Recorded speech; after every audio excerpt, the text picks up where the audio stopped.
M Pharma Group 21 to 23.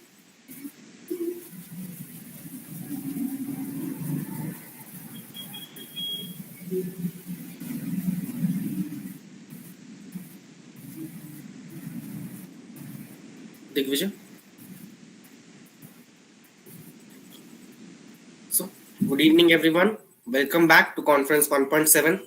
I'm P. Shravan Kumar, the founder and CEO of SK Associates and Group, and your host for today's session on opportunity recognition and evaluation in entrepreneurship.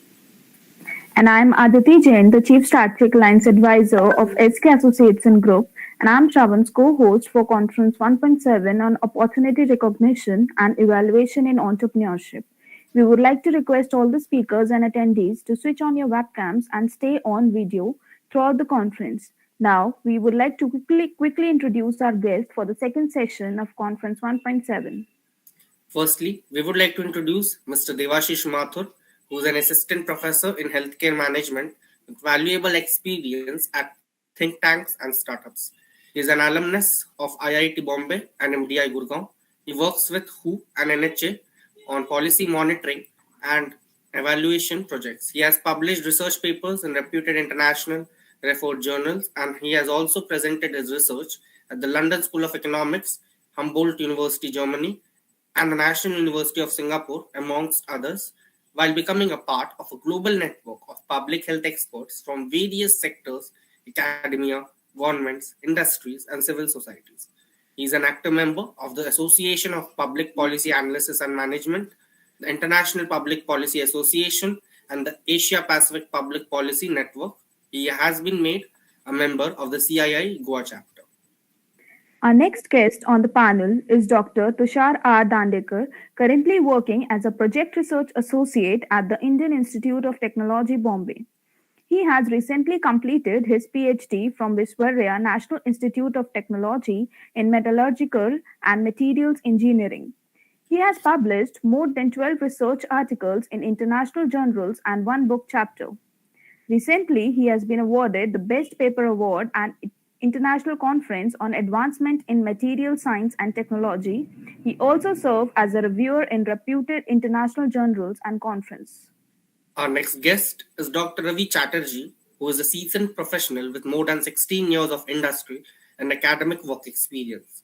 Presently, he is spearheading as an assistant professor in marketing with IMT Business School, Dubai. He is abreast with knowledge in the field of marketing, entrepreneurship, human resource management, and career counseling. He is a passionate teacher and a great motivator. Ravi holds a doctorate degree in management and has done his MBA from the Army Institute of Management, Kolkata. Dr. Ravi is the director of the International Research Synopsium in Service Management and the co-chairperson of the IRSSM India chapter. He also has won various prestigious international awards sponsored by the Journal of Service Management and Emerald Literary Network. He has multiple research publications in top-level journals like the Australian Marketing Journal, Journal of Strategic Marketing, Asia Pacific Journal of Marketing and Logistics, International Journal of Emerging Markets, and others. Our next guest on the panel is Mr. Shibin Mohammed, an academician and technologist with 9 years of experience in guiding various technology-based startups across the state of Kerala. Being a UN-certified Empretech program graduate, Shibin has mentored potential and existing student entrepreneurs across the state and organized entrepreneurship and startup trainings for blockchain and IoT in EDI. Shibin has organized more than 35 EDPs for rural women in Kerala, Tamil Nadu, Andhra Pradesh, and Goa. He is currently selected as a mentor of change by Atal Innovation Mission. We also have Dr. S.V. Kartiga, who is an assistant professor of English and research supervisor at the College of Science and Humanities, SRM Institute of Science and Technology, Kattankulattar, Chennai, earning a doctoral degree by researching on music and the English language from Bhartiyar University. Kartiga has made herself predominant in a chosen area of specialization, English language teaching, tribal studies, and gender studies. She served as a resource person in various seminars and conferences addressing topics relevant to English for employability and language communication ability. She is also known to coach students for government projects on unemployment. She has received several awards, served on several editorial boards of reputed journals, remained resource person in conferences and webinars, published papers, books, book chapters, presented papers, and participated in multiple FDPs, workshops, synopsiums, and panel discussions. She has also co-authored a novel called A Canopy of Darkness. Our next guest on the panel is Dr. Tehseen Anwar Arshi, who has pursued his PhD in entrepreneurship and innovation from the University of Bedfordshire, United Kingdom, the top 600 universities, and his Masters of Business Administration from the University of Wollongong, Sydney, Australia, the among top 200 universities. He has published over 30 research articles in Scopus Index journals, 9 Scopus Q1 publications, and is a certified entrepreneurship educator licensed by a training jointly conducted by Harvard Business School, London Business School, and Babson Global, awarded by Ministry of Higher Education, Oman. He is also a certificate holder in technology and entrepreneurship and a member of Global Entrepreneurship Network. Dr. Tehseen has also served as an external reviewer for the Directorate of Higher Education Reviews, Education and Training Quality Authority, Bahrain, Oman Academic Accreditation Authority, Ministry of Higher Education, Oman, and National Center for Academic Accreditation and Evaluation, Saudi Arabia. We would now like to request all our guest speakers and attendees to kindly switch on your respective webcams throughout the conference. The attendees with the webcams off shall be removed from the meeting by 7:30 p.m.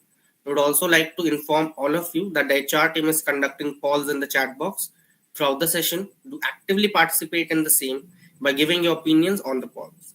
Now, we would like to invite Dr. Devashish Mathur, Assistant Professor at Goa Institute of Management, to share his insights. Thank you. Thank you so much, team.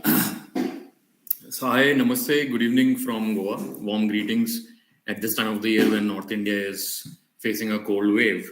I'm luckily sitting quite comfortably in Goa. So, I know I have limited time. Shravan, do I get 15 minutes to present? Perfect.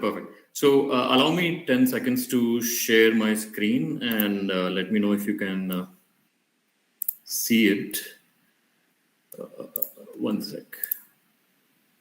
I guess I'll share just my whole screen and yeah. Is my presentation visible? Not yet. Yeah, I guess it should be, it's visible now? Yes, it is. Oh, perfect. Okay. So I know I have limited time and I have a tendency to overshoot the time. So what I'll do is I'll jump straight into it.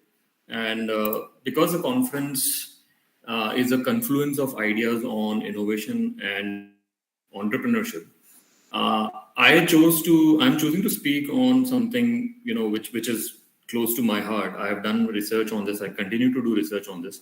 So essentially the context is, especially for all the students out there who understand, innovation and entrepreneurship essentially from the private sector side, that innovation is something which is done by for-profit organizations to have competitive advantage, to have a larger market share, which is well and good, and that's how society progresses. My side of research and thought process is largely towards how governments can be innovative. So how, different government programs in different areas of governance, be it healthcare, education, and similar public service delivery programs, how they can be innovative and deliver drastic value, huge value to the end users rather than incremental innovation. So that's what I'm going to talk about. I'll move quickly. So to set the context, I thought I'll start with quoting one of the most famous Indian thought leader, Dr. C.K. Prahlad, when he said that the problem of poverty must force us to innovate, which is definitely true for our country, where we have, for a long time now, we talk about that there are two different countries in one. We have India, which is the urban, India. All of us belong to that. We are all online. We are talking virtually. So we have the luxury of all these tools and methods, while the other part of the country is the rural India or Bharat, right? So people who typically economists call as who are at the bottom of the economic bottom of pyramid. So people who do not have access to means, who do not have access to good quality public service. That is essentially the thought here, that the problem of lack of resources should force us to innovate, and it should be the guiding factor. Also, Einstein, who probably we attribute half of the quotes in the world to him, he also said that no problem can be solved from the same level of consciousness that created it. So essentially, the idea is we need to relook at problems, reconceptualize solutions, not from our worldview, but from the worldview of people who need it. So from that perspective, let me highlight what the context largely is. And the stark difference, as I already said, is I'm talking about innovation in government/governance. We need solutions, and we need them right now. Obviously, because all of us know that the disparities in society, in our society, is growing large and large. The difference between the rich and poor has been growing wider and wider. People who have access and people who don't have access. So we need, out of the box solutions, creative solutions for that. Essentially, when we talk about healthcare, education, or infrastructure, transport, anything which we look towards the government to provide to all the citizens, these are nothing but these are public goods as compared to private goods that we use privately, like our laptops or phones, which we are using currently. Inherently, public goods are very complex to create and deliver, largely because we don't have enough money, or we have a problem of prioritization. Where do we give more money to? Do we give more money to education or health or defense? And that is a constant problem. But the larger problem is there are innovative solutions all over the world, but we need more contextual solutions, because what works perhaps for Brazil or China may not work for India. So we are a different society. We are very diverse. We are the world's largest democracy. And we have, so much of regional and geographic diversity that it might not be a good idea to pick up, a successful innovation from Brazil or anywhere in the world and directly implement it. So we need bottom-up solutions rising up from the context in our own country.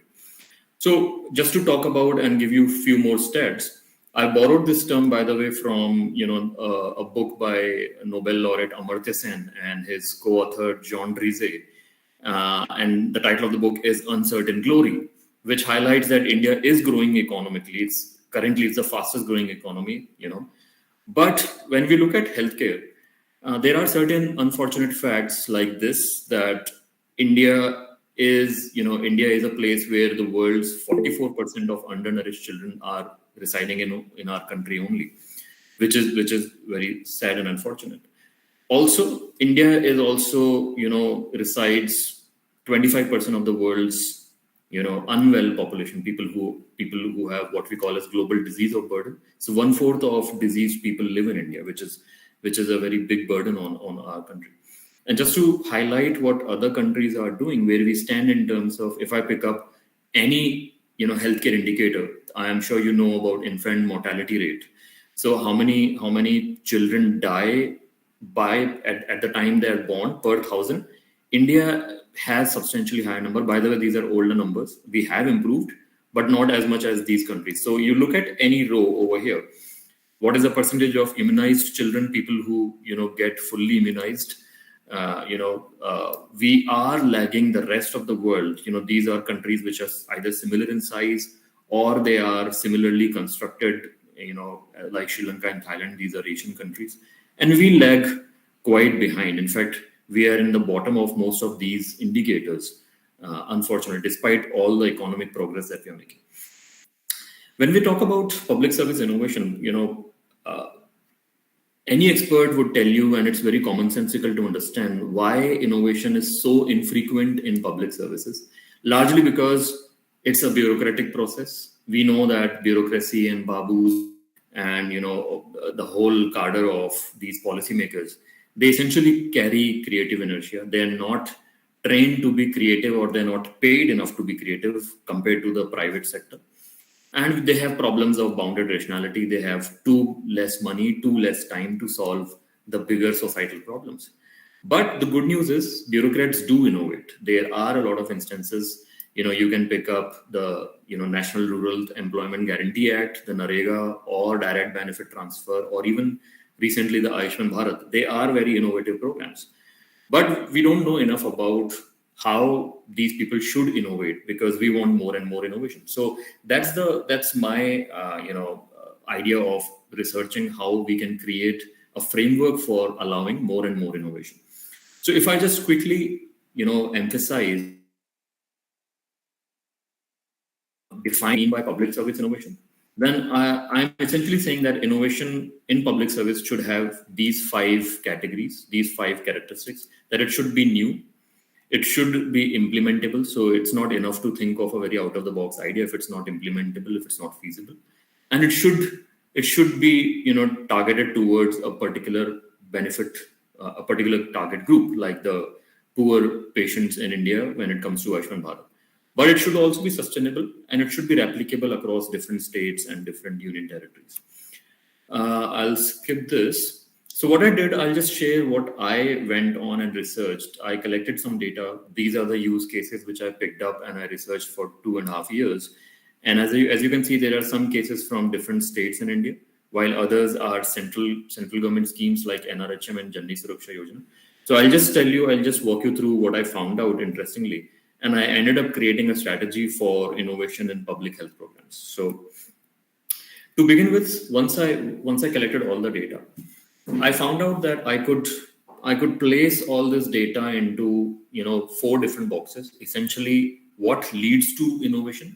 Why was there innovation in that public sector in that form and shape in the first place? So what led to it? I'm calling those as precursors.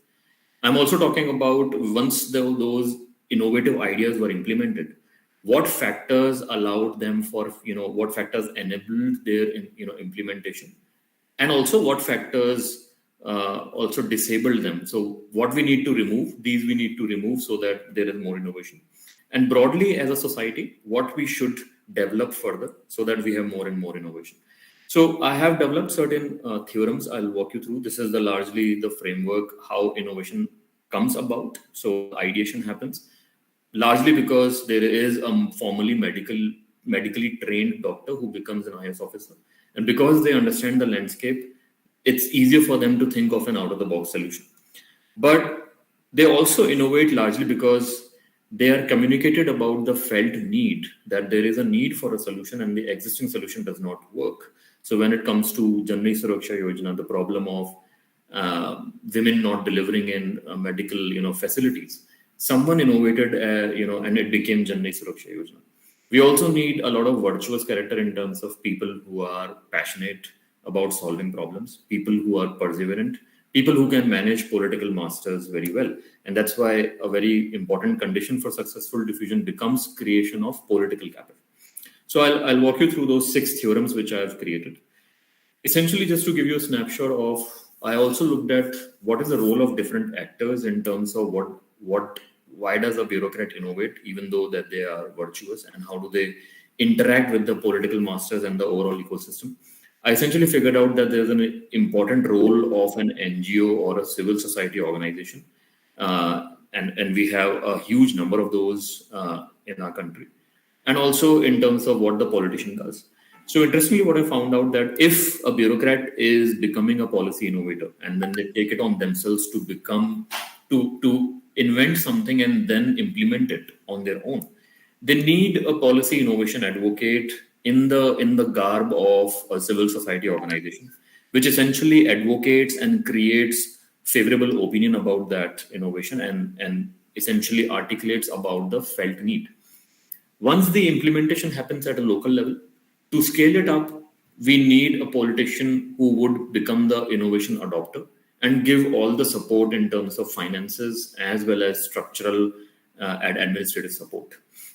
So if the innovator will innovate at a small scale, that's how it always happens.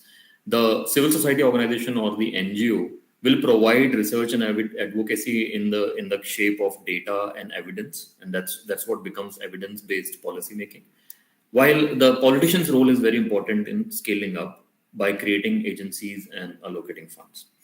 So, Excuse me, Mr. yes. Devashish. Yeah. Yeah, could you please wrap it a bit soon as we have time constraint? Sure, I'll take 3.5 minutes more. Okay. Sure, sure. Thank you.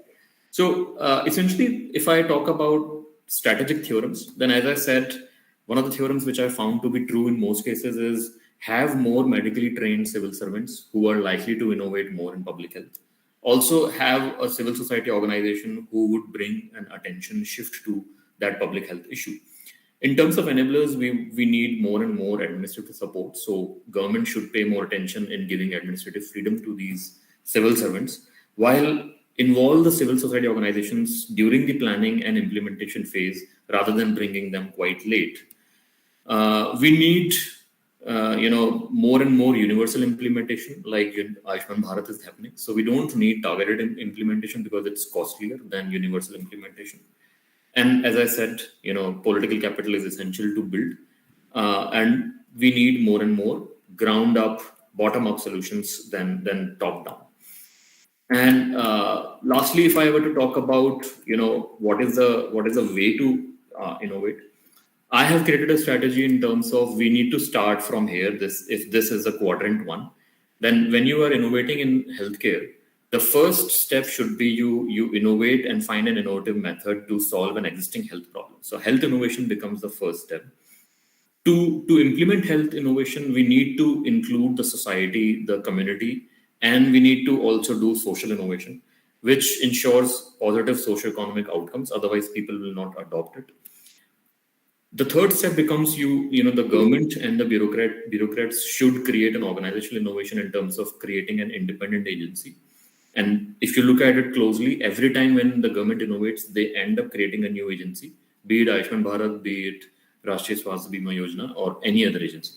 And lastly, do the administrative innovation in the end by institutionalizing the innovation and giving all the administrative freedom, and adopt decentralized devolution, where the community has all the power to implement the innovation in the local context.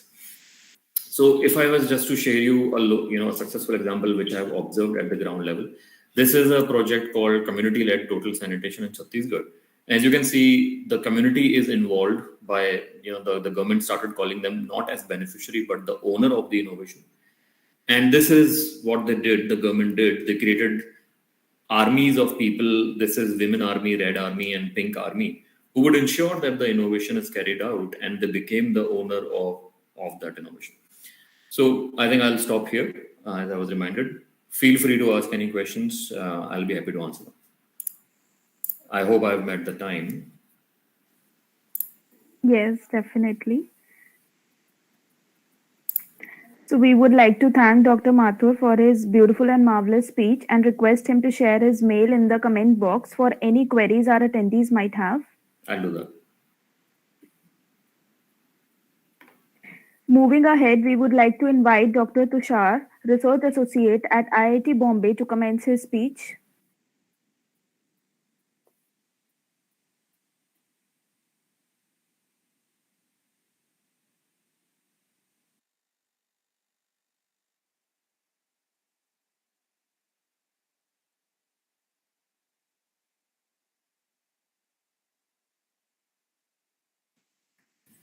Dr. Dandekar, if you could just unmute yourself. The very first option to your left.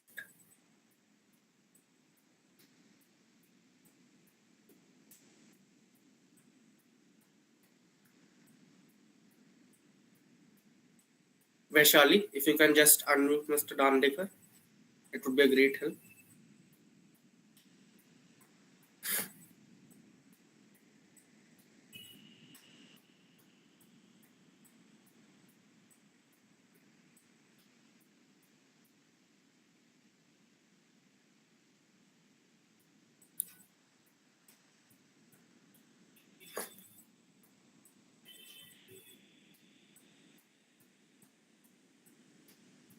Am I audible, Vaishali?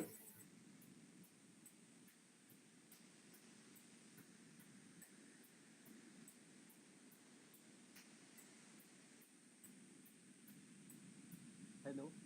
Am I audible, sir, now?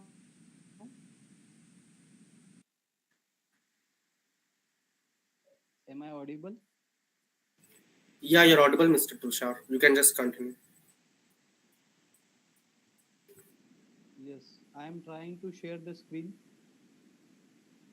It is taking a bit long. Kindly give me 1 minute more. Yeah, that would be fine. Just if you could be a bit more louder, that would be great too. Yeah, yeah. Yeah, yeah. Great. I think there is some network issue because of that.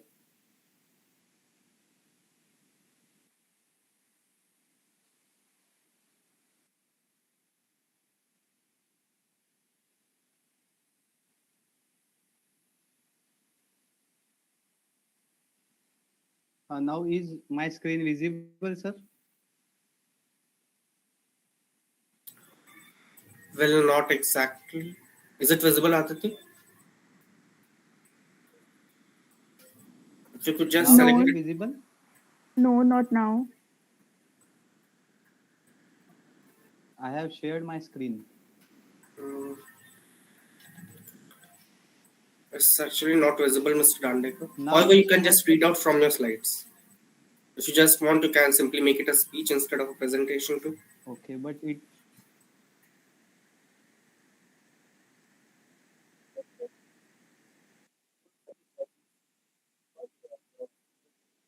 I have used some animations. Or is it possible? Can we move with other candidate? In 10 minutes, I will rejoin. Obviously, uh, no issues. I think Aditi? now I am able. Is I think now I am Mm, able to share. yeah, that's better, Is it Mr. visible Dandekar. now, sir? It's clear. Okay, so okay.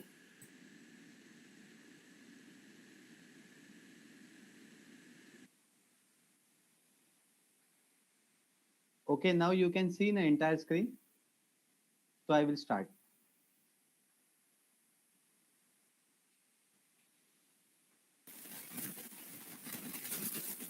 There is some error coming, sir.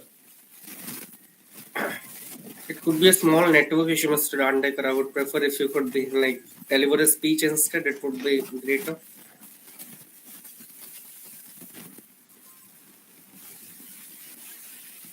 Okay.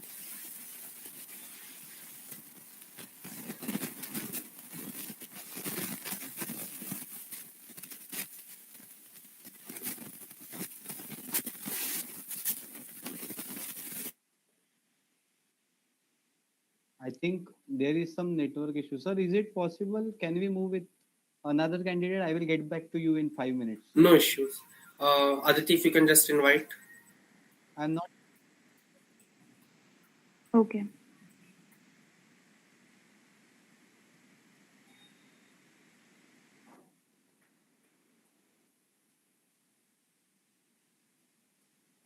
Now I would like to invite Dr. Ravi Chatterjee, Assistant Professor at IMT Business School, to share his thoughts.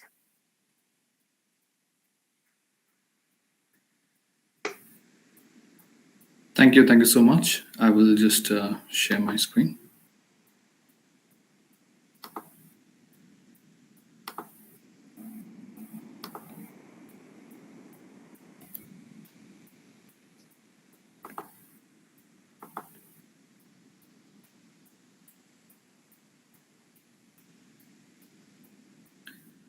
So good evening, everybody. I am Ravi Chatterjee, and I work in the area of entrepreneurship and marketing.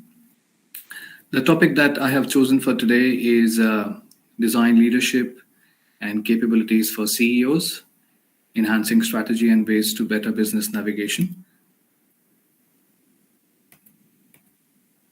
So, as we must have seen in the recent times, that companies have always thought of finding quick fixes to find solutions, which has definitely made these companies face a lot of difficulty in the long run. And also, if you see the difficulties these companies have faced, is because the problems are multi-layer, and that may not be understood at the first level. So when some kind of crisis situation arises, it may not be quite visible to us that to what extent these problems can impact business functioning. And as the time passes, of course, we realize that these problems have affected different layers of the organization. So what I'm trying to speak today is that how with creative designs we can improve the functioning of the organizations, and how the CEOs who are there at the decision-making level can implement these and can better their existence. So, difficult times, of course, require special strategies, and usual strategies may not work in such scenarios. And designs have definitely helped organizations to sustain over time, and there are quite a few examples to speak about it. There has been previous crises which has shown that businesses have put extensive amount of emphasis on short-term defense measures, and of course have gone into problems in longer run, as I was saying. So to achieve long-term objectives and to overcome unexpected scenarios, I think this is the best way that we implement strategies which are well structured and well planned. So the businesses that recognize economic value of design are much better, in comparison to the others, as they're able to adapt change and they're able to produce better results, right? The time that we saw the recession, which is between 2008 2009, companies which implemented these strategies showed us 3 times get greater profits than any other profit-making organization. And given the markets and the customer needs, which suddenly don't change as such, this kind of strategy definitely makes sense. Evolutions actually definitely require frequent changes, and I think more flexible the companies are, better it is. And for these reasons, design ought to be the best tool that a CEO can take up in their agenda. Talk about finance, talk about strategy or talent acquisition. So moving forward,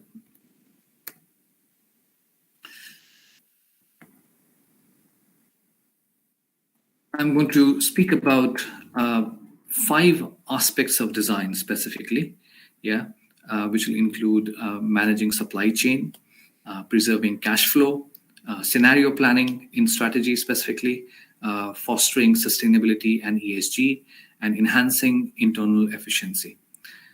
And the executives can basically use these design functions to find the capability of all these different functions. So I'll start with preserving the cash flow.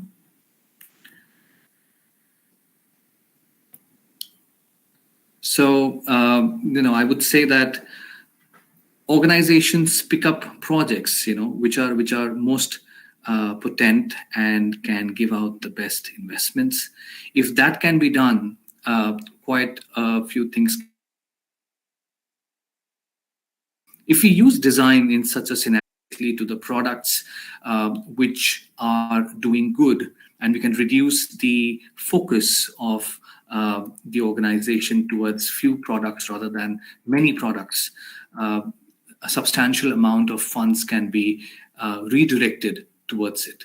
So to be very precise, it has been seen through research that if companies can give preference to 1 or 2 products rather than moving into the entire range of products, they can actually free up a lot of resources which they can use towards pushing 1 or 2 products. And there could be various development aspects that can be done based on digital marketing, connecting better with the customers, And this is definitely a low cost strategy, which can give very high returns, especially in difficult times. There have been examples like, especially into banking, where the banks have totally focused on one or two products rather than focusing on the entire range, especially in these difficult times. And they have not only sustained, but they have done well. They have remained connected with the customers, and the brand has definitely survived. Moving on to improving strategy through scenario planning. So when new shocks or new scenarios come up, the long-term trends, which creates uncertainty, definitely shakes the organization. In these situations, the traditional scenario planning can become too analytical, and there might be risks associated with it.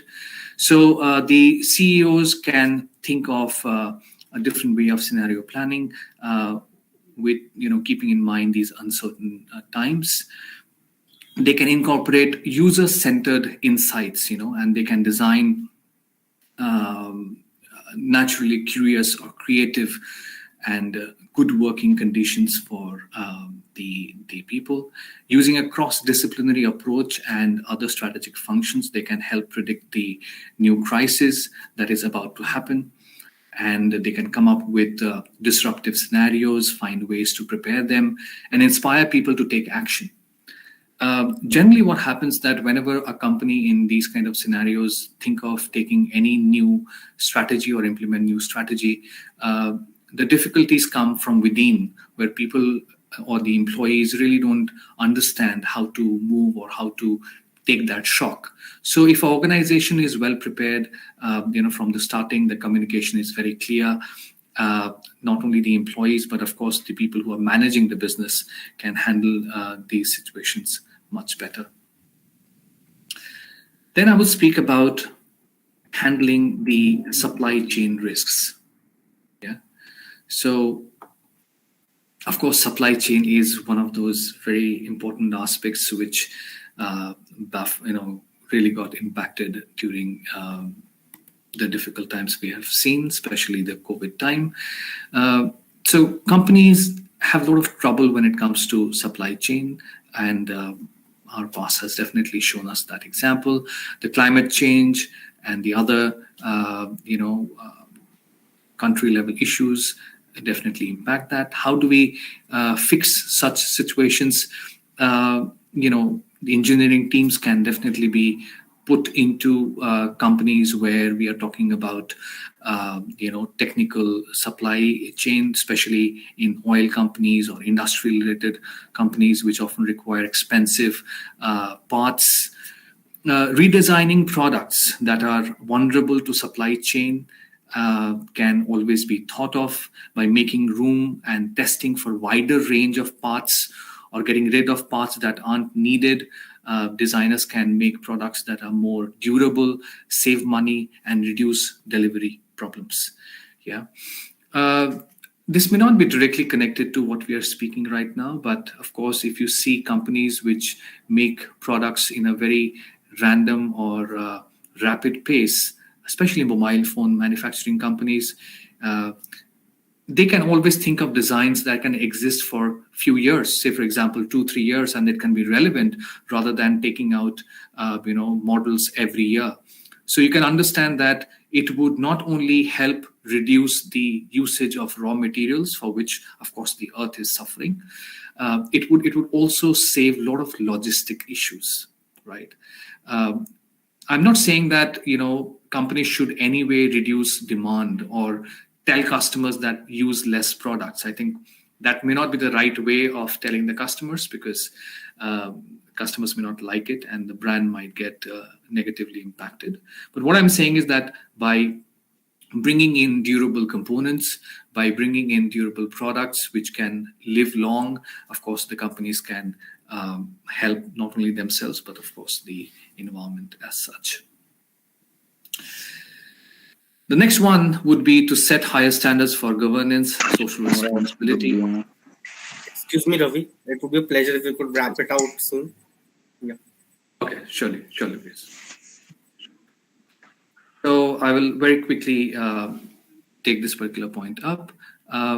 In this, I would suggest that if companies can use skinny design approach to rethink the products and packaging, companies can reduce the carbon footprint and save a lot of money on products. Not only that, they can save cost in shipping also, right? So the nice thing about skinny design is that it can often be put into place very quickly with little money, while also motivating design team to help the company reach its goal. All right. So definitely that can be planned. And the last one, which I would be speaking about, is improving internal efficiency. All right. So in this, what happens is that, the companies spend a lot of money to improve customer facing processes. But when it comes to the internal processes, the companies might not be focusing that much. So what they can do is that they can use design thinking to speed up the internal processes, cut down waste, make employees more happy. So happy employees make happy customers, which can definitely work very well.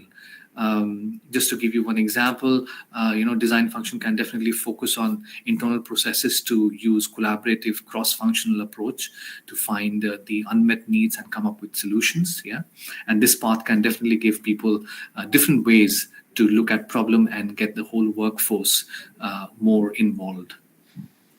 There are many examples. I did think of sharing few, but I can always share that if anybody would like to know about it. I will share my email ID. You can get in touch with me.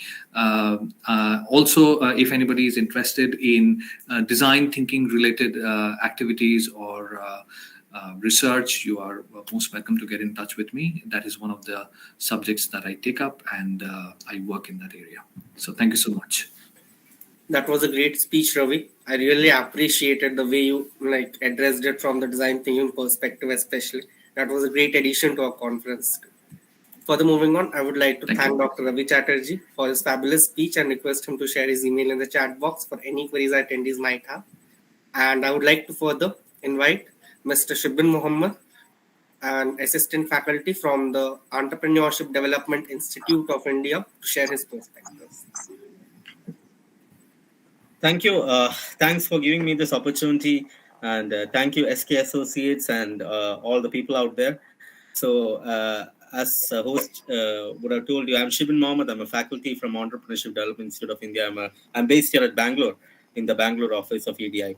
So I'm not going to much of the introductions. I'll be going directly to the topic. How do we actually do opportunity identification? That is a topic that was actually given to me. So many of the startups that which EDI, our institute, is actually dealing with, they come with this particular problem. How do we actually identify an opportunity? So that is a basic core factor of any startup, the opportunity identification process. So is there some sort of a mechanism in which we have to do it, or is it like something which we just take it out of the blue, just some idea cracks in? No. Is it so? So generally these things has to be identified. So today I'll be just going through this, just 15 minutes of time. So within this time, I'll just give you some basic insights on how an opportunity identification process needs to be done through a technical approach.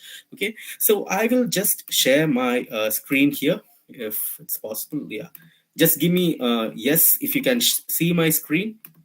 Yeah. You can see my screen, fine? Yes, it is visible. Yeah, okay. So there are basically three things which I'll be explaining in detail. How do we actually identify an opportunity? So the first thing, or the first part for any entrepreneur to identify an opportunity will be to observe the market trend. So it goes without saying that for being an entrepreneur, you have to always keep your eyes and ears open. You have to see around you, right? What is happening around you? What are the changes that is taking place? You have to be knowing everything, like everything in the sense like what is actually going on? What is the current happening thing? All the things. So observing market trends becomes the first way or the first strategy which you have to take up in order to identify a good business opportunity. So what is observing market trend? How do we do that? I'll be explaining in detail. Next is a basic thing. There will be a problem and you have to solve it. The problem is something which might be faced by a group of individuals, maybe an individual, a class of people, which we might even call a persona, right? So that might be like they are facing a problem which has been faced for over a very long period of time, but it can be overcome by some sort of an innovation, some sort of a technology, something like that. So solving the problem becomes a second thing. And the third one is finding the gaps in the marketplace. So the third and the second is somewhat closely related to one another. But how do we actually find a gap? What do you mean by this term gaps? So you'll just look into that also. Now, apart from this, there is another method. There are other different methods in which how we actually identify an opportunity. Now, just going to the first one, that is observing the market trend. Now, when we talk about market trend is something which is there all around us. Like we have to be aware of what is happening in the market. We have to be aware of all the changes that is happening. And when I mean changes, it can be different type of changes. It can be changes which is happening due to the forces that are acting in the market. And what do you mean by the forces? The forces might be economic in nature. It can be social forces. It can be technological advances or technological forces, and it can be something related to the political and regulatory changes as well. Now, this we can just categorize it as pest, right? Pest like political and regulatory changes, economic, social, and technological. So we do some kind of analysis like the pestle analysis or pest analysis, whatever it might be, similar to the SWOT. Now, take the case of the first P in the pest, that is the political and regulatory changes. As an entrepreneur, you have to be aware of what are the probable or the potential political change that might happen and how can that be an opportunity for you. So if you are aware of what are the changes that are happening in the political arena, what are the new laws and regulations that might come, all this influence the political and regulatory change. Let me give you a very good example.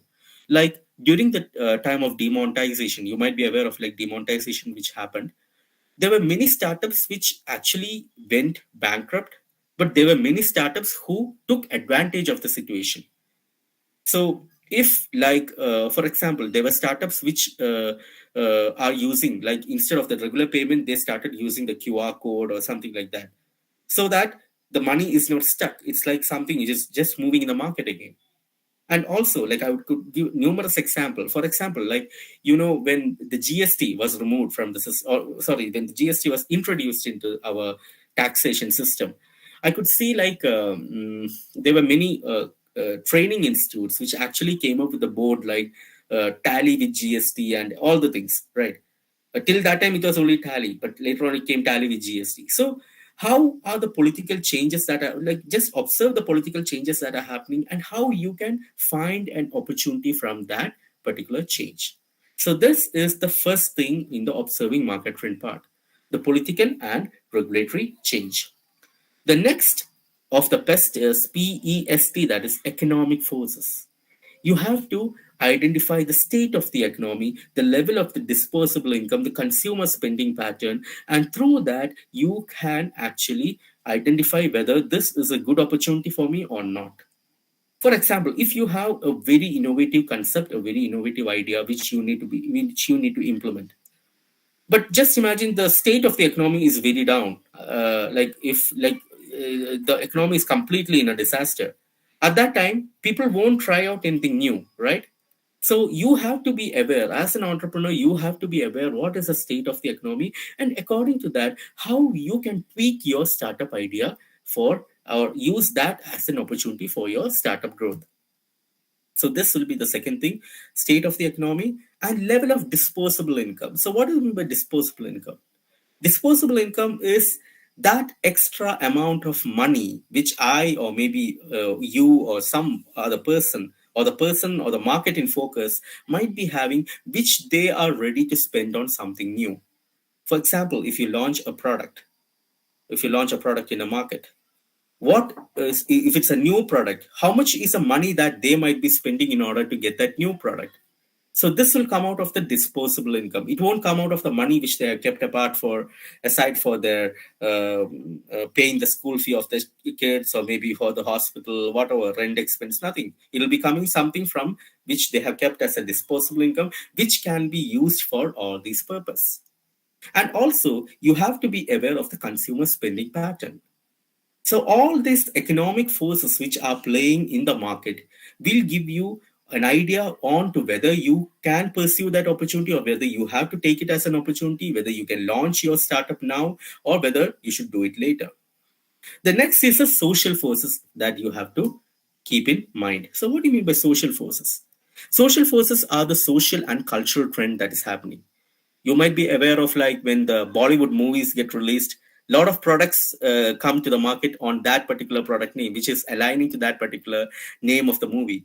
So these are by keeping in mind the social and the cultural trend, what people think is in, the demographic changes that is happening. So all this needs to be kept in mind. So observe the market all the time. Observe the market so that the opportunity comes to you.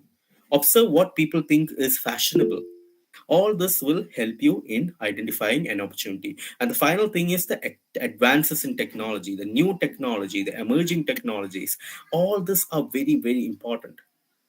I'll just give you a very good example. Blockchain technology is very much connected. You know that it's connected to cryptocurrency. Many a time, like when we hear the word blockchain, we automatically connect that to Ethereum or Bitcoin or whatever it is, right?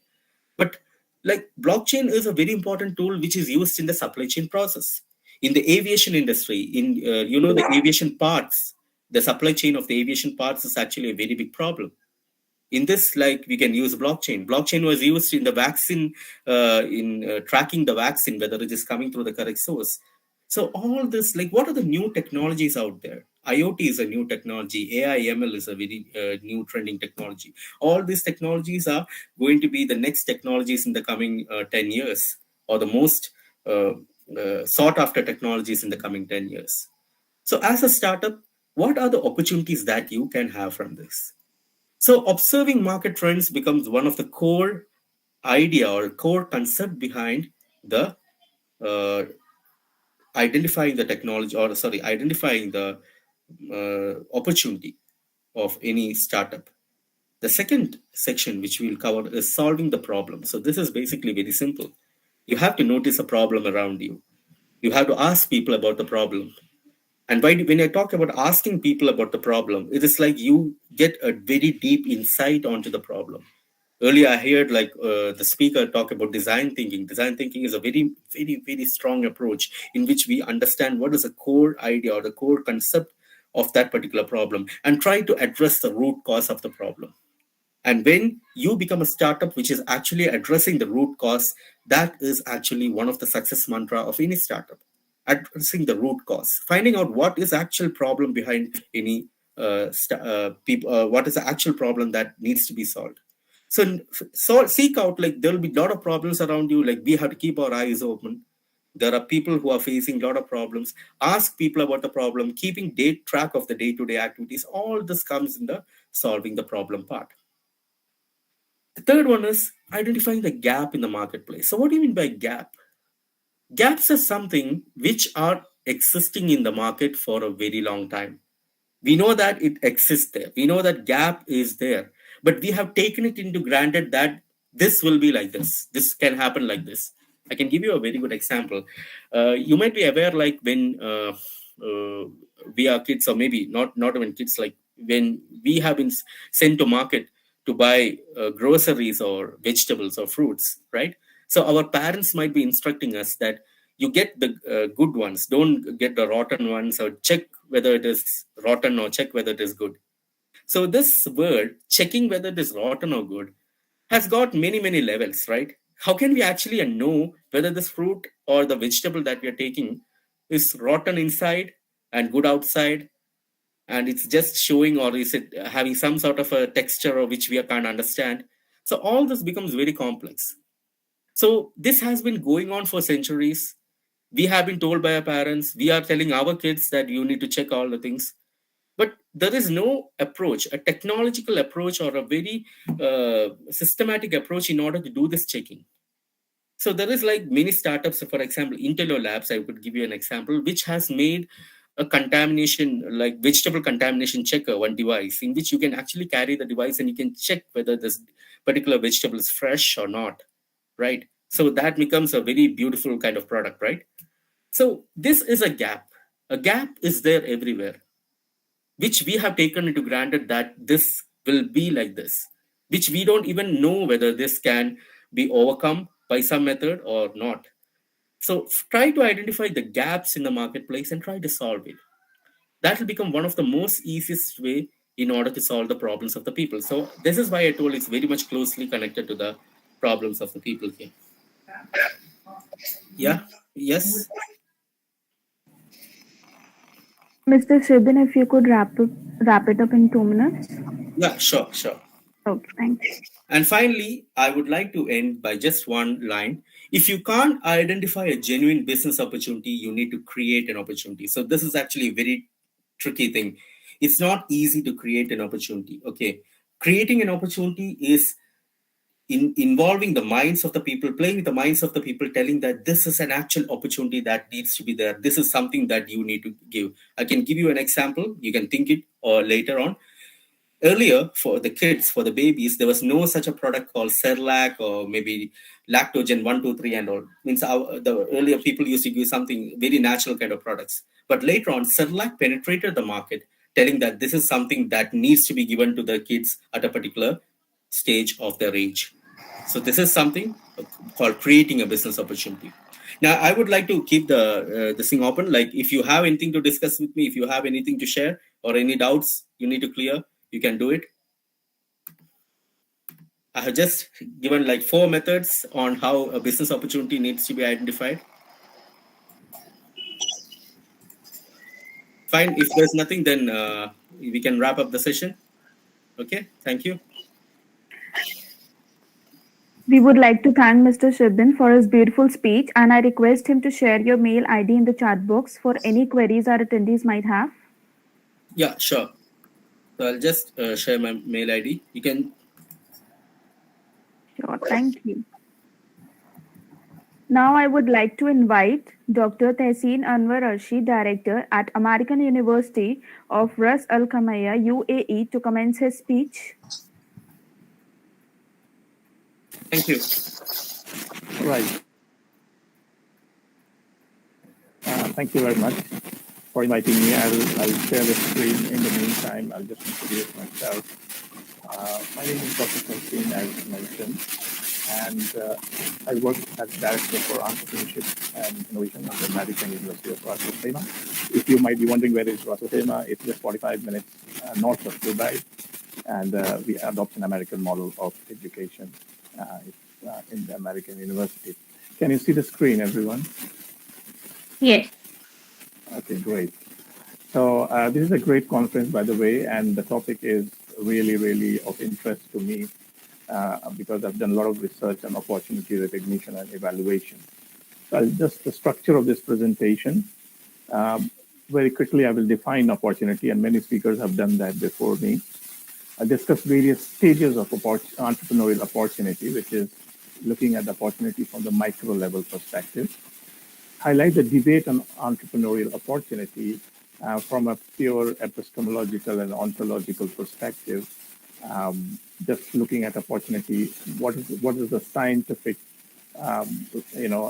debate behind entrepreneurial opportunity? Inform the audience about a biopsychosocial research on entrepreneurial opportunity that I have done, and then discuss the implications of this research and generally the debate resulting into an opportunity in this area of opportunity evaluation itself.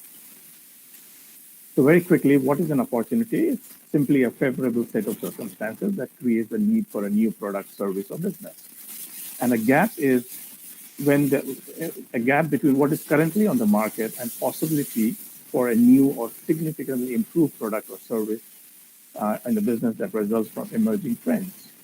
So if it is already existing, we call that as incremental innovation, the product and service that we bring. If it is a major, significantly improved product, we call it as radical or transformational innovation in the form of what we bring in the market. So a more formal definition of entrepreneurial opportunity is the propensity of the market demand to be actualized into profit through the introduction of novel products and services, which is very similar, but here it brings in the the dynamics of profit and demand and so on and so forth. So while studying opportunity, we wanted to study the opportunity at a micro level and said divide the opportunity into various stages. The first one is opportunity recognition, followed by refinement, or we can put them together, and then followed by opportunity persuasion decision or opportunity abandonment decision. Excuse me, So these are Dr. the Rishi, various. if you could just be a bit more louder, it would be a pleasure. Right, sure. So I was just defining the opportunity and the different stages of the opportunity process itself, where we look at the opportunity, starts with the opportunity recognition and refinement, followed by persuasion decisions, and of course, exploitation of opportunity after that. But there is also an abandonment of opportunity, but not much research has been done on this as well. So the debate on opportunity, where does the opportunity exist? Many presenters before me said it is around the problem, we have to gap and trends. All of them are absolutely right. But what is the debate in terms of an ontological perspective? So opportunity is identified by the entrepreneur in their minds, in their cognitive domain, right? So it exists in reality, or the entrepreneurs use their cognition to discover it.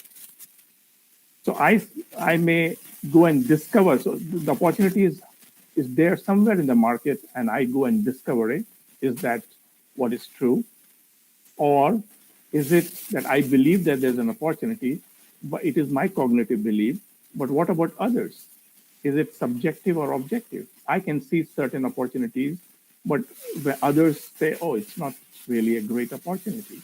So that means then opportunity becomes subjective. And where does it reside actually? So an alternate view, my previous presenter said, we create opportunities, right?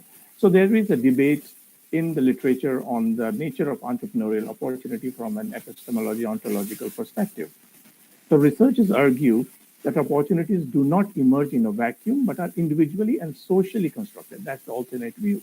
So it's not the individuals who discover opportunities, but entrepreneurs co-create opportunities within the society, and it's socially constructed. So basically, it is a network activity, and then it goes through those various stages through social interactions. It gets refined, it gets developed, it gets implemented and exploited, and so on and so forth. But all requires validation. One of the most common ways of validating an opportunity, if the opportunity resides in shared cognitive domains, is that entrepreneurs tend to interact with stakeholders, because entrepreneurs have limited knowledge on the economic outcomes of that opportunity persuasion decision. So they would interact with stakeholders. We call them collectively as communities of inquiry. And these may comprise of customers, mentors, investors, consultants, regulators, and a host of other stakeholders that help us to recognize and refine and develop the opportunity and provide feedback on that opportunity. And then the persuasion decision comes later. So that this communities of inquiry is very, very important. If we look at the stages of the entrepreneurial opportunity, so single cognitive domain, the entrepreneur identifies, discovers, or co-creates that opportunity based on his or her knowledge and capabilities. It further is shared, validated by communities of inquiry, data informs opportunity, but ultimately it comes back for entrepreneurial evaluation. After evaluation, whether to pursue or to abandon the opportunity is where what we say is the role of the entrepreneurial agency. It has ultimately the decision to pursue the opportunity is made by the entrepreneur. So we were really intrigued. What is that factor that makes entrepreneurs make decisions to pursue opportunities despite the risks, despite many stakeholders may not be supporting that. So what is that gut feeling that entrepreneurs go ahead with that opportunity? So we actually went beyond the current entrepreneurship research, what we call as translational research, bringing knowledge from different domains. And we thought to bring or study the biological markers or internal triggers to entrepreneurial opportunity behaviors. And it is not new. Entrepreneurial opportunity, other forms of opportunity has been studied in terms from the medical perspective, including genetics, physiology, neuroscience, and other has been applied in entrepreneurship. But one thing that is not applied is the opportunity behavior. So we wanted to look at the hormonal effects on OPD means opportunity, persuasion, decision behaviors. And we were particularly interested in studying the role of testosterone in making these decisions. And we have found that this hormone has been responsible for many other entrepreneurial behaviors, such as risk-taking and others, but not studied in the context of opportunity behavior. But we wanted to also look at, so when we studied testosterone, we did not find enough evidence of that. And so we looked at a dual hormone called testosterone and cortisol, joint effect of testosterone and cortisol. I'm not going to go into details. We had a medical doctor on our team, so we looked at that, and we had a few hypotheses around it. We looked at the direct and indirect effects of hormonal effects on opportunity, persuasion, decisions, and we also looked at the indirect or the moderating role of opportunity recognition and refinement through the communities of inquiry. So we proposed this hypothesis. We collected data across 5 cities in the UAE, including Dubai, and we had a control group and experimental group, and we studied especially whether when entrepreneurs pursue opportunities, what is the level of the testosterone and cortisol and the average of these hormonal changes. We looked at certain benchmarks in male and female testosterone and cortisol ratios and their average levels. We use these measures, especially for opportunity recognition, refinement, persuasion decisions, and communities of inquiry. The findings were quite robust with factor loadings greater than 7 and significance less than 0.05. So the findings were quite, robust, and we got some confidence levels there, the distributions.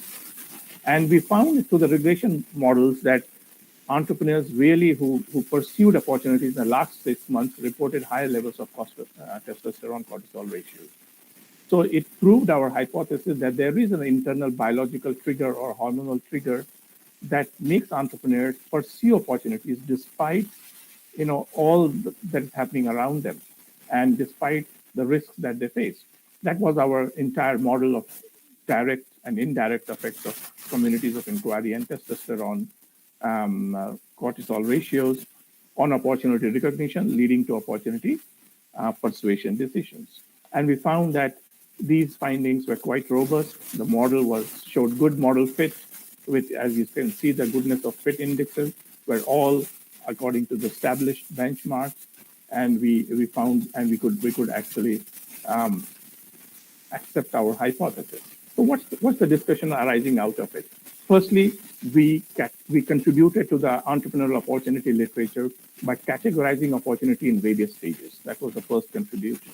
The second contribution we made was we challenged the dominant economic notion that entrepreneurial pursue opportunities only based on merits of the business idea and the potential for profit.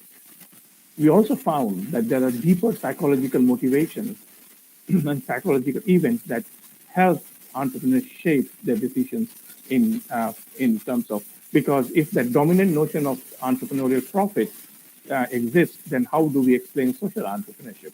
So there are deeper psychological motivations and not just the dominant economic notion of entrepreneurial opportunity that exists. And finally, we help to concise some of the debates around the opportunity literature, whether entrepreneurial opportunity is created or it's discovered.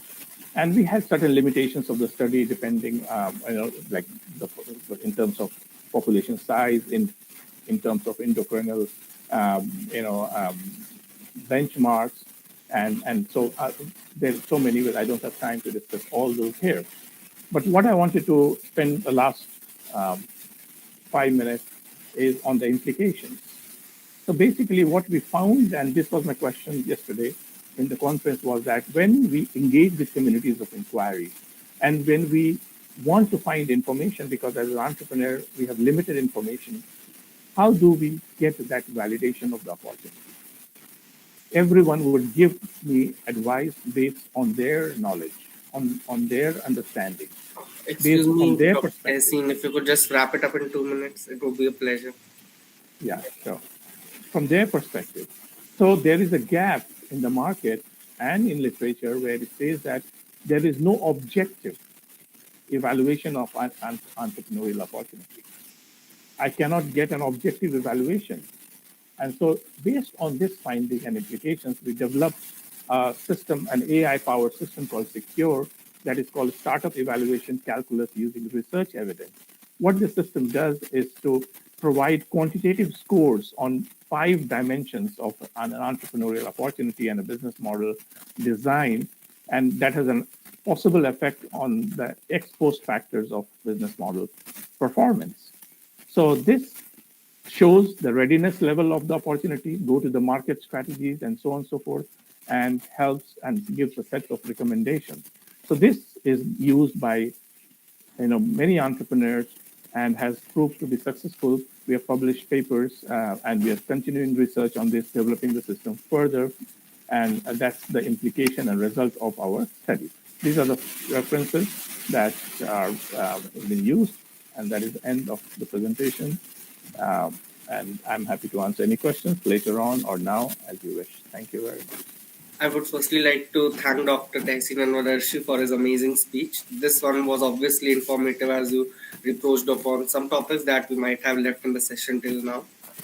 Further, I would like to request you to share your email ID in the chat box for any queries our attendees might have. And now, I would like to invite Dr. Kartika SV, Assistant Professor at SRM University, to commence her speech.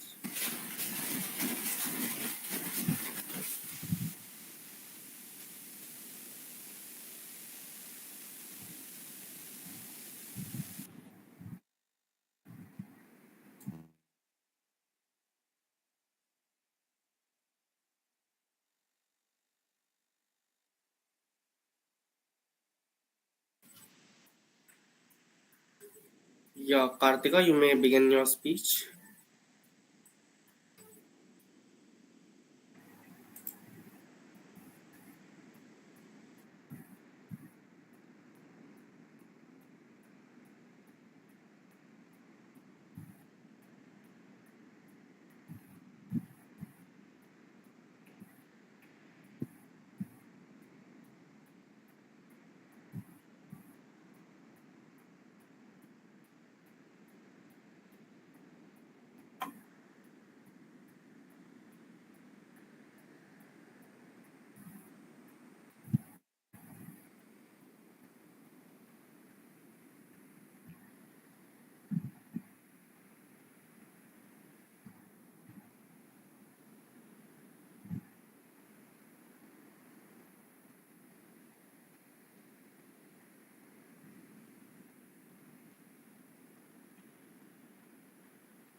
Am I audible?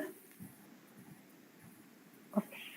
So, yes, it's a delight to be a part of this conference, and I thank SK Associations and the organizers for making this happen, and I welcome people from all the part of globe.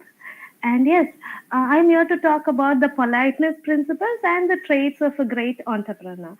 So, to begin with, everything, whether it's a business or it's learning a language, everything has a pattern. So, each and everyone, it's important to understand the pattern. So, one second. So, it's always important to understand patterns. One second.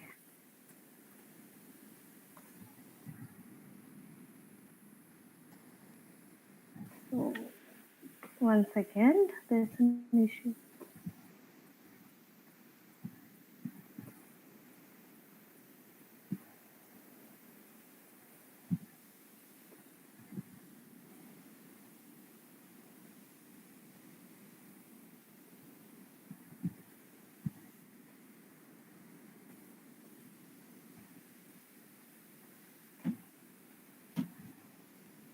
Oh, sorry for the inconvenience. No issues, Karthik, or you can even continue with the speech. That would be great. Okay.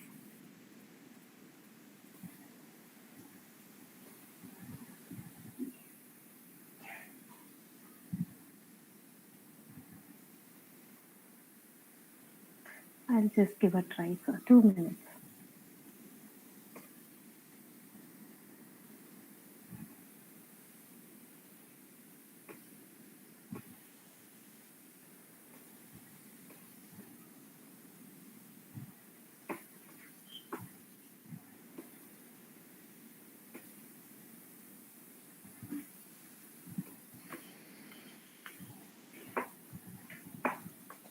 So yes, each and every business or learning language has a pattern. So, for example, I would like to share an image. It's getting shared, and I want you people to just wait for 2 minutes. And patterns provide a sense of order in what might otherwise appear chaotic. So,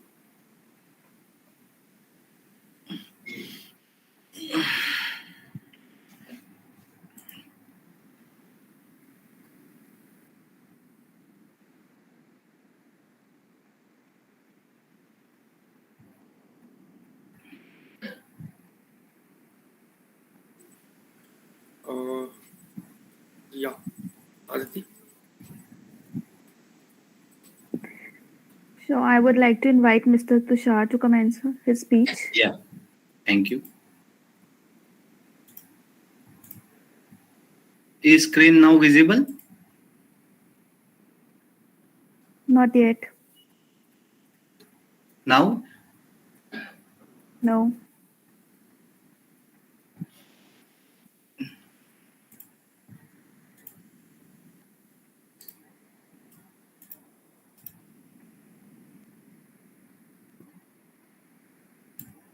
Is it visible now? Yes. Slides are changing? Yes, it is. Okay. So, good evening, one and all. I welcome you all to the conference 1.7, and I thanks SK Associate and team for this wonderful opportunity. My name is Dr. Tushar Dandekar, and for today's presentation, my topic is additive manufacturing, challenges, opportunities, and future scope. So let's start with the content of the today's presentation on which I will be talking upon. We will be discussing introduction to additive manufacturing, motivation for adoption of additive manufacturing, then technology and history related to additive manufacturing, challenges, future scope, four-step approach, followed by conclusion. So let's break the ice with the introduction to additive manufacturing. You all must wondering this is something different topic than, but there is hidden secret in this topic. All who are aspiring new students or new people who are aspiring to start their own business, this is the great field where you can start. Okay, so I will be in first 2-3 slides I will be telling you the technical aspects, and then we will see the business aspect, that how it will be helpful for your future business. Okay, so let's have a quick introduction. Additive manufacturing is nothing but the 3D printing technique, or we can say rapid prototyping, where 3D objects are made by layer approach. Here you can see by adding layer by layer we can model anything. Okay, it is a novel method which use CAD model to find or to build the final product. Okay, it is also called as 3D printing or prototyping, that creates object by adding it rather than subtracting it. In conventional manufacturing processes like milling, rolling, you have seen many processes like, okay, so there we remove the material to get the desired object. Here we add the material to get the final product. Okay, so you must be wondering that how we can get the objects from the CAD model? So it is very simple. Here you can see figure 1. We have to first and foremost, we have to generate a CAD model. Then that CAD model can be converted into STL file. And by series of options, we can convert that STL file through simulation to a build prototype, where finally we can get our desired shape. Okay. Then desired shape can be further post processed according to the needs. There are many techniques which this additive manufacturing can be divided depending on the type of material we are using. It is powder based, liquid based, as well as solid based. We will see one by one in upcoming slides in very short period of time. And any material can be produced by using this technique. Rather, it could be plastic, metal, ceramic, or composites. So let's have a quick recap how this additive manufacturing, when it was invented. It was invented in 1986 by Charles Hull. He is also called as father of 3D printing. And after that, this technology was booming like anything. They have made series of patents. These are selective laser melting. Then there is fusion deposition modeling. Then they have started making, here you can see functional kidney. They have also started making the bones.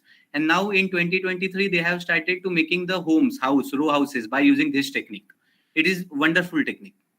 Okay, these are few processes on which I will be talking. I will be give just a glimpse of introduction in just 30 seconds. There are sheet lamination, extrusion deposition. In sheet lamination, what happens? 1 or 2, 3 like these sheets of metals or plastics can be stick together by means of welding in case of metal, and by means of adhesive in case of plastic, and then they are cut to a desired shape by means of laser or blade to get the final output. In this extrusion deposition, the molten metal through the nozzle, it can deposited over this table, and then this nozzle can move in XY direction to get the required shape, and this table can move upward. Okay, then here comes the granule material binding, where the material in the form of granules such as powder are fused with the high power density laser, and then after solidification we can get the required shape. And then light polymerization, where use of liquid plastic and resin fuse together to get the final shape. Okay, there are wide range of application for this. Let's have a quick advantages. Why this is so much advantages? What are those advantages, and how people are actually using these advantages for their self? Okay, so first and foremost advantage is complexity and performance. NASA just utilizes this amazing technology and found that they could manage to make this nozzle. Here you can see these are fuel injected nozzle in 2 components, where it was previously conventionally they were manufacturing 158 components. So 158 components to 2 components only. After that, time to market. As we know, this is a rapid prototyping technique. A manufacturer producing this wax pattern, wind wax pattern, with the help of, he was taking 158 hours to manufacture this, but by use of this he can manufacture in just 2 hours. Fast. Then cost reduction. There is NASCAR racing team which was using various conventional machining for the wind tunnel testing. They have used this additive manufacturing for the prototyping, and they found that there was 89% reduction in the cost. Siemens used this technology to build 10,000 million plus hearing aids, and they found that customer reported better customized effect after using these hearing aids. Then eco-friendliness. A aircraft manufacturer utilized this technology and found that there is reduction in 4 to 7% weight, which leads to savings in the energy and ultimately reduction in the CO2 emission. So better for the environment. Now you must be thinking, okay, these are some of the technical terms we have. So what are the business point of view? What is the entrepreneur point of view? So you all must know this product life cycle, that there are various stages from introduction, growth, maturity, decline. So once we have new product, we will launch the product in the introduction stage. This is the first and foremost stage, and this is the most expensive, because all the marketing, all the research and development, all the testing, all the money you have to invest here. Then comes the growth stage, where we can start making the product, we can start selling the product. After that, it will achieve maturity level, where the product gets stable and the sales goes on. And after that, few time it goes to decline stage where distinction takes place, where because of the change in customer taste or change in the market. Okay, so what we have found that nowadays this time limit is reducing a lot.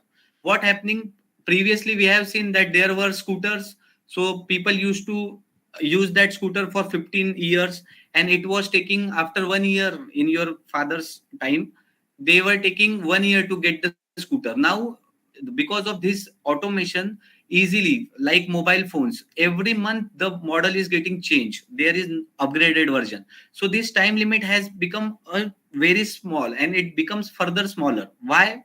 Because we have that technology which can add up and which can give the product with a customized. There are two terms: mass production, mass customization. So previously we were familiar with mass production, where number of products can be produced, but nowadays mass customization is coming, where we have the customized product, such as hearing aids. Hearing aids are such that those machines, the fitment will be different for different person. So it is a mass production, but in the form of customized way, where different people will have different. Or dental implants, where the each teeth of the person will be different, like that. Okay, so additive manufacturing, if you see the global market, it is booming like anything. Every year there is a huge growth we are feeling, and in this year it will further grow. Then comes the product complexity. As we know, additive manufacturing and conventional manufacturing, once it reaches that break-even point, then conventional manufacturing cannot, it is not possible with the conventional manufacturing to make such products which can be possible with the help of additive manufacturing.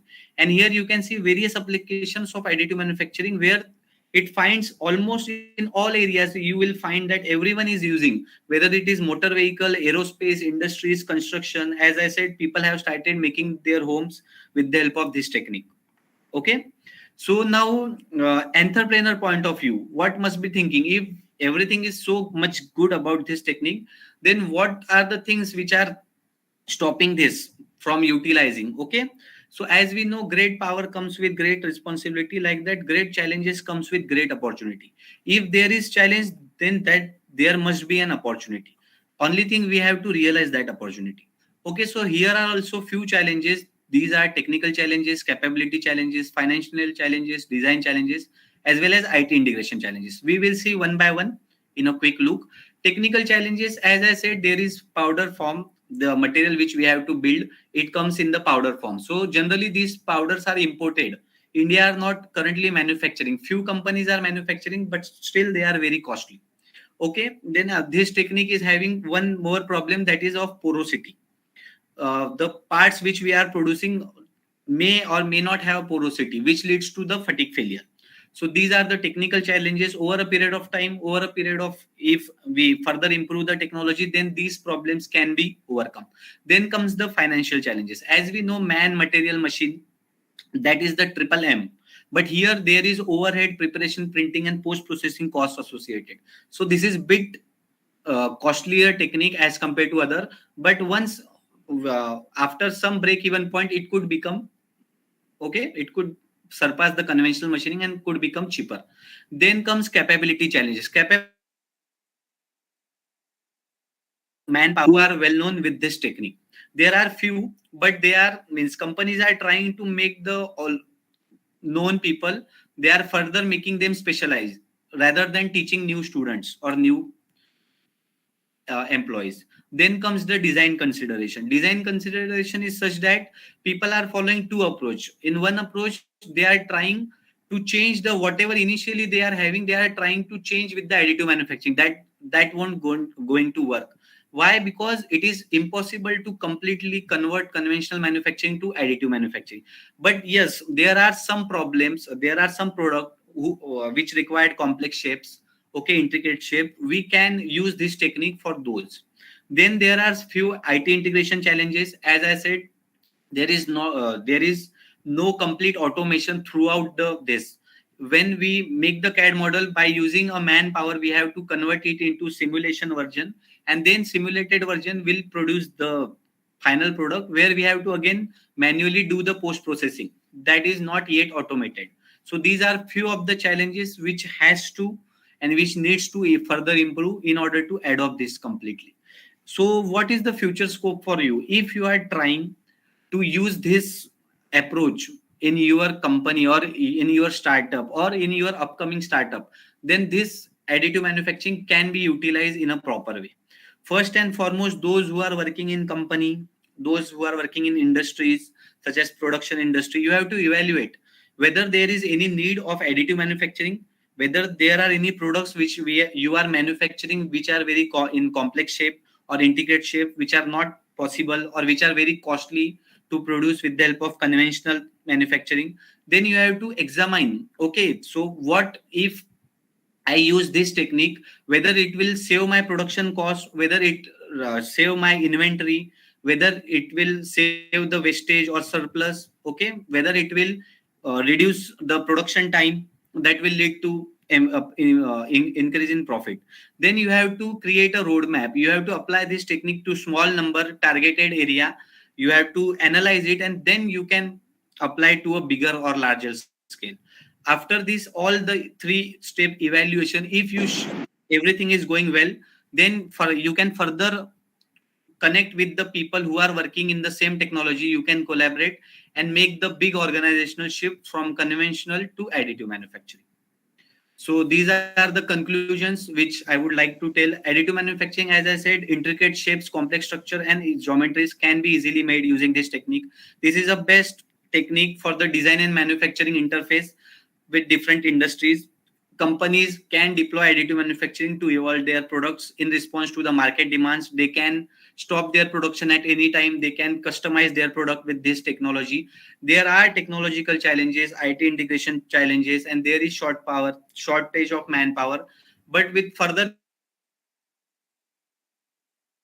all the shortcomings. So these are the references which I have used. Thank you for being such a wonderful audience. If you have any questions, you are welcome. Thank you. I would like to thank Mr. Tushar for sharing the chat box for any queries our attendees might have. Yes. Further, moving on, I would like to invite Dr. Kartika SP, Assistant Professor at SRM University, to commence her speech.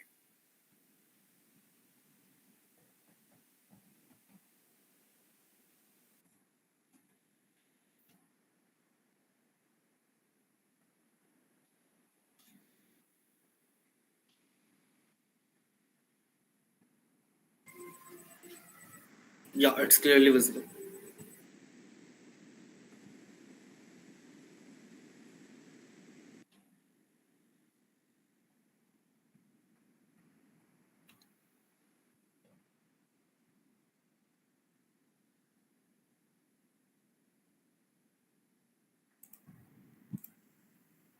Kartika, you are on mute. If you could just unmute yourself once. Audible now? Is it clear? Yeah, you're audible. Yes, Yeah. yes. To begin with the patterns, I'm sorry for the inconvenience due to poor network. Okay, yeah, let me begin with the patterns. The patterns provide a sense of order in what might otherwise appear chaotic. So, researchers have found that understanding and being able to identify recurring patterns allow us to make educated guesses, assumptions, and hypotheses. It helps us develop important skills in critical thinking and logic for any business, any startup, any entrepreneurial development. So, patterns are very important. Just think about this image without the lines in between. If I ask you all to find out where is the 1, 2, 3, when you go next, so it's very difficult. But with the lines, just see the first boxes comprises of 1, 2, the next box 3, the next box 4. So when you understand the pattern, it's very easy for you to locate the numbers.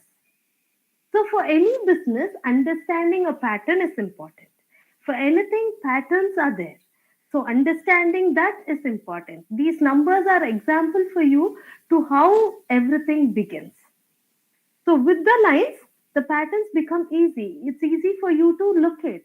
So if I provide this without the lines, it's so this is the base for any pattern, any business and entrepreneurial development. So pattern-based strategy as a discipline that enables business leaders to seek, amplify, and examine business patterns. So a business pattern is a set of recurring and or relative elements like business activities, events. So even it can be weak or strong signals which you can identify in any business that indicates a business opportunity. So identifying patterns helps and to build a strong foundation for understanding of a counting sequence. So for example, this helps you to recognize the numbers compared to the before slide which has no lines. So it also develops observation and prediction skills which plays a vital role. So, knowing patterns is important. Then, being coming to positive and negative politeness strategies, and I would like to enhance on two people here, that is Brown and Elena. So, these people, critics, have proposed the theory that can be used for constructing a healthy rapport in business.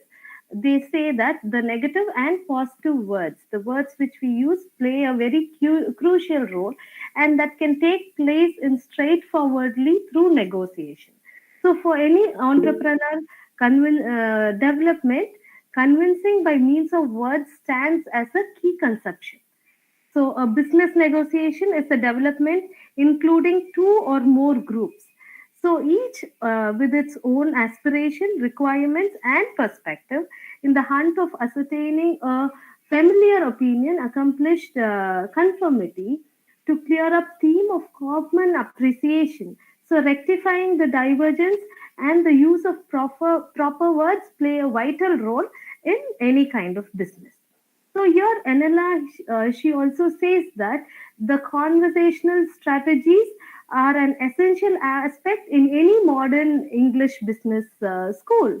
So in any business syllabus which we use. So here, words plays a vital role.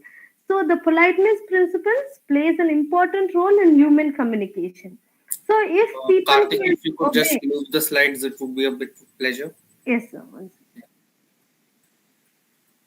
Great. So yes, so politeness gets your message delivered and responded to in the ways you want. So when you communicate, politeness plus approach gives a stronger and persuasive brand for your company and for an individual as well. So when it comes to politeness and words, the words which we use are the base for so, example, a strong-willed can be replaced by spirited, and stubborn, instead of using the word, can be persistent and dramatic, expressive. So, these kind of words which I've given in left always give a negative opinion when they are in a conversation or negotiation. So, for anything like that, the words should be replaced, and no harm in memorizing such words and using it. So, these words plays a vital role in business. So, the words of bossy can be replaced with a leader, a dreamy, imaginative, and unpredictable, spontaneous can be used. A person who is quiet, it can be a thinker too. So, replacing such words are important when it comes to business. And these are the three main things to be noted. The core concepts of politeness in business, the choice of words.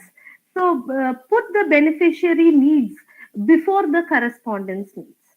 So, begin with what the beneficiary requirements to identify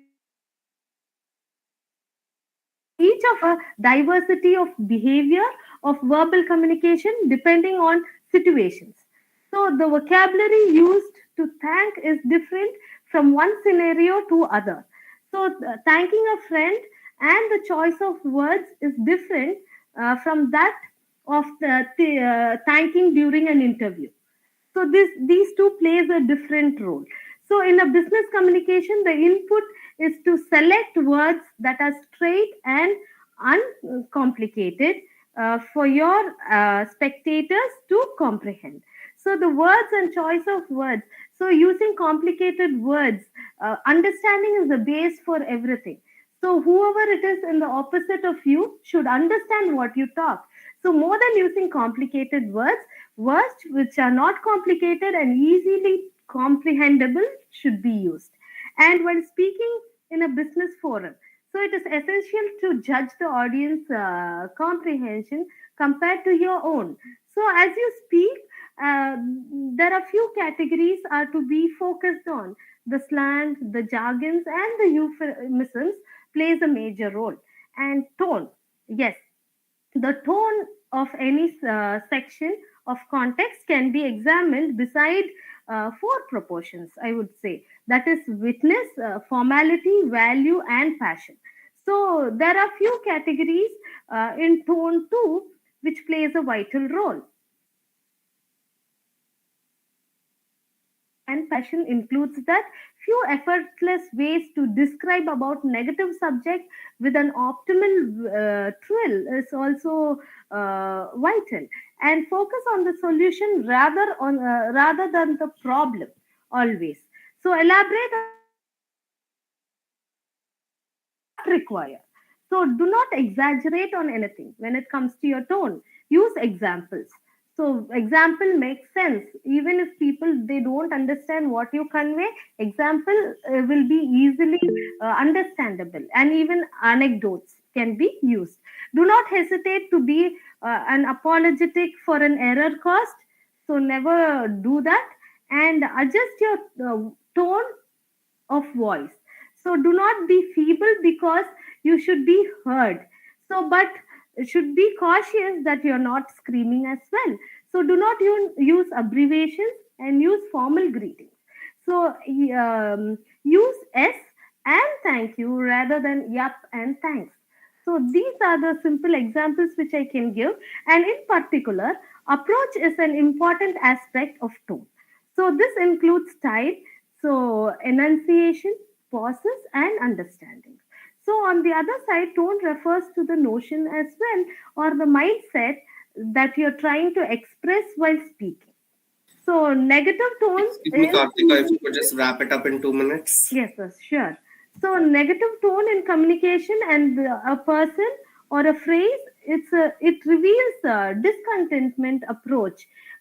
So and next to move on, logical thinking. Logical thinking also plays a vital role, and try to distinguish among examination and suggestion. So suggestion plays a vital role than examination. So reasonable talks according to the situation referred by means logical thinking, or a decision maker uses evidence to develop arguments and reasons to draw conclusions and decision making. So logical thinking plays a major role in any kind of business. So patterns and logical thinking and tone and choice of words and being positive words plays an important role for any business or any startup. Thank you. Thank you so much. That was a great speech, Kartika, and a valuable addition from the perspective of business communication. Thank you. Thank you. I would like to thank Dr. Kartika SV for her informative email ID chat box for any queries our attendees might have. We would also like to thank all our guest speakers on the panel for today's session, for making this conference such a warm and productive event with your views and insights, and obviously to all the attendees for patiently hearing us throughout the conference. We would also like to request all the attendees to kindly vote for today's best speaker by typing the name of your preferred guest speaker for the day in the chat box. You can just type the name of your favorite speaker in the chat box and that will do it. And a bit faster, please. We are running out on time. Meanwhile, Mr. Pawar, I hope you could keep an eye out on the votes.